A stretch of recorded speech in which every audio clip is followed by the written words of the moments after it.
Madame la ministre de la Culture, ce vendredi 3 mai, votre collègue aux Affaires étrangères a célébré la 31e journée mondiale de la liberté de la presse dans une vidéo sans avoir un seul mot pour l'endroit où les 3/4 y sont morts en 2023. Cet endroit, selon le comité de protection des journalistes, c'est Gaza, car c'est en Palestine que plus de 100 journalistes ont été assassinés par l'armée israélienne. Le jour anniversaire de la liberté de la presse dans le monde, l'incapacité du gouvernement à dénoncer clairement ces atrocités perpétrées par l'armée israélienne le rend complice du drame, complice, pendant que des journalistes sont tués de sang-froid depuis des années, à l'image de Shirin Abu Akleh, assassinée en 2022 d'une balle dans la tête par l'armée israélienne, complice, car mutique, pendant que Netanyahou fait disparaître les preuves, parce qu'à chaque journaliste qui rend son dernier souffle, c'est un peu de la vérité dans ce monde qui s'évapore. Et pendant ce temps-là, vous interdisez nos réunions publiques, vous nous empêchez de nous exprimer, mais c'est votre silence sur le génocide en cours qui est criminel. Et quand vous parlez, c'est pour mentir au sujet de notre jeunesse française qui se mobilise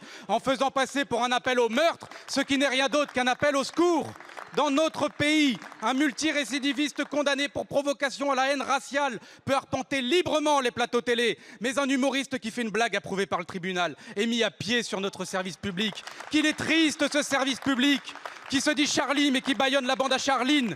Le poste de Guillaume Meurice étant vacant, on dirait même que certains au gouvernement sont candidats pour être humoristes, puisque vous arrivez à reprocher à des étudiants en sciences politiques de s'intéresser à la politique. Incapables que vous êtes de dénoncer le génocide en cours, et maintenant même ceux qui se rient de votre déchéance morale sont censurés. On se croirait dans un sombre cauchemar au pays des Lumières, mais c'est une triste vérité. Ceux qui contrôlent les matraques cherchent souvent à faire taire ceux qui ont des idées, ces idées nobles qu'on fait passer pour des délits, car nous ne faisons que de l'apologie du droit international et de l'incitation à la justice.